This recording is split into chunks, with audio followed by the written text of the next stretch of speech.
Hello everyone, I'm CJ. I'm MJ. And welcome to Your Nerdery. This is a channel that we've created to talk about all the nerdy things that people obsess about and anything else that we can find interesting.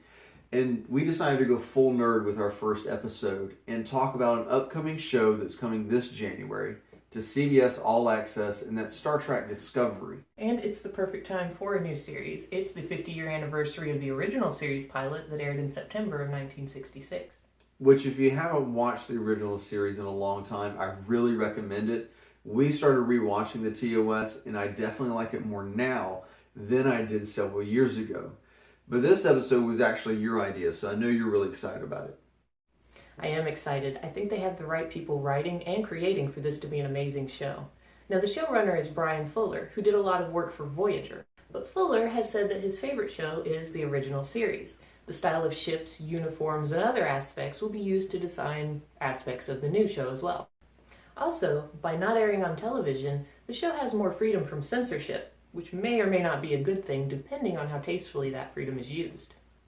Yeah, at the Comic-Con panel, Bryan Fuller did not allow the discussion to drift far from the topics of diversity and equality in the Star Trek universe, because that's one of the things that has always made Star Trek great. They've never been afraid to push the social boundaries of their times, especially in the original series. Now, I think this is something that's very important to Bryan. He's going to push the social boundaries of our time because he wants to show us a federation the way that it was meant to be, with true equality and diversity for everyone. Now, he has said that there will be an openly gay male character on the show. No surprise, it's 2016, and a lot of shows have gay characters on them, but I'm wondering if we're going to see our first gay captain, because that's something I don't think Bryan Fuller would be afraid to do. One thing that we do know is that the captain is not going to be the main character in Star Trek Discovery. Right, the lead role will go to a female human lieutenant commander.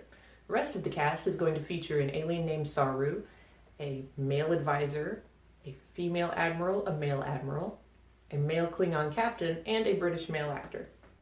Now, the other thing that's been dropped is the show's format in the event. Season 1 is going to have 13 one-hour-long episodes that they're calling chapters. Bryan Fuller is describing each episode as being like a chapter in a novel, and this makes this the first serialized series in Star Trek. Now, what that means is that even though each episode is going to have its own story with a beginning, middle, and end, as Bryan Fuller describes it, the show as a whole is going to have a very clear direction and a much larger story. And I'm liking this because this is going to allow for greater character development and more complex stories because they're going to be able to carry aspects over from episode to episode. Now, season 1 is going to be based on an event that's mentioned in the TOS with Captain James T. Kirk, but it was never fully explored. Now, a lot of people, including us, have started rewatching the original series looking for any hint as to what that event might be.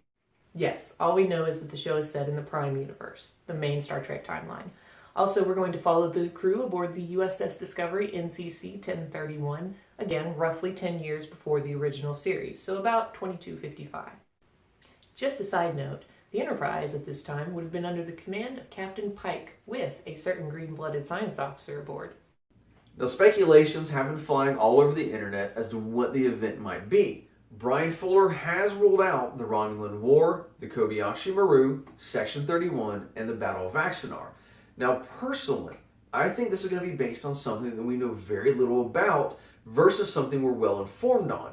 If they go with something we're too familiar with, especially if we know the end, then they have removed their creative freedom. There will be no suspense and there will be no curiosity because we know how the story is going to end, and shows like Star Trek require creative freedom. Fuller did promise that once we know, it will have been obvious to fans and something that we'll be excited about. Besides Bryan Fuller, the show has on board Alex Kurtzman, who produced J.J. Abrams' Star Trek, Rod Roddenberry, who is Gene Roddenberry's son and has been involved with the production of Star Trek since The Next Generation, and finally Nicholas Myers, who wrote and directed The Wrath of Khan. And for directing, the show is going to be kickstarted by David Simmel, who also kickstarted Heroes and Person of Interest. After that, Vincenzo Natali, director for Hannibal, will take the wheel. Yeah, I'm actually liking this team up of Brian Fuller and Alex Kurtzman. Brian Fuller is a hardcore fan of the classic Star Trek, while Alex has helped bring more modern feel to the Star Trek universe. I think that's going to be an interesting team up. But I want to talk about the ship, the U.S. Discovery itself. Now, we got our first look at this thing a few weeks ago, and there's still not a lot of information on it, other than it is designated as NCC 1031. There are so many mixed feelings about the ship across the board because of its unique design. It is different from anything we have seen so far. I have my own opinions about this ship, so I'm going to let you go first. As you said, Brian Fuller is going to keep the classic feel of Star Trek. It appears to be a Constitution class, except for the massive engineering section. Overall, I think it looks good though. Fuller did say that this ship is still in progress, but we don't know the exact purpose of the ship. Maybe design follows function? Yeah, you're right. We still don't know the exact purpose of the USS Discovery yet. Interesting though, it is very similar to a ship design from an unreleased Star Trek movie, Planet of the Titans. But let's talk about the CGI of this trailer for just a second, and this is just me personally. I felt it lacked any luster, any depth, or any detail whatsoever. It looked like a toy, at best a subpar video game. Now, I know there's still a lot of things they haven't nailed down, and there is plenty of things yet to finish. But this is 2016, and the fans of Star Trek have high demands. And when you're going to show the icon of your series, the Starship, you need to do it right and do it right the first time. But it is early in the game, and there's still plenty of things that they've got to do. So let's see what the finished product's going to be when it comes out January. I agree. I think they could have done a better job with CGI, but really, that's probably because we're comparing this to the movies, and we expect those sort of graphics. When in a series, we're going to get a deeper storyline, and that's the trade-off we make.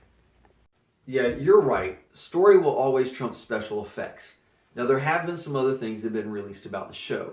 We're going to have more aliens than in past series, which I think is super cool.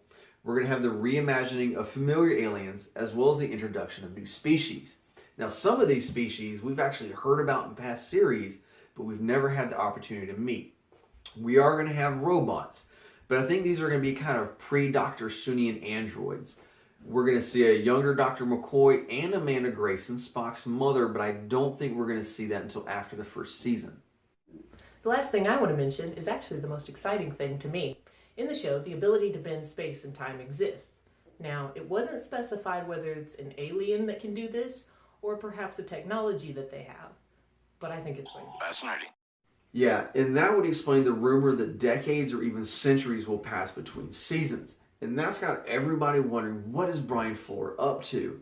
As far as I know, that's all the information that's been released so far. Have I missed anything? No, that's all the news we have. As more news is released, we will be talking about it, especially after October when production starts in Toronto. Alright, thanks for watching. If you liked what you saw, give us a big thumbs up and subscribe. We've got several other videos in works on Star Trek and other nerdy topics, so we'll see you next time.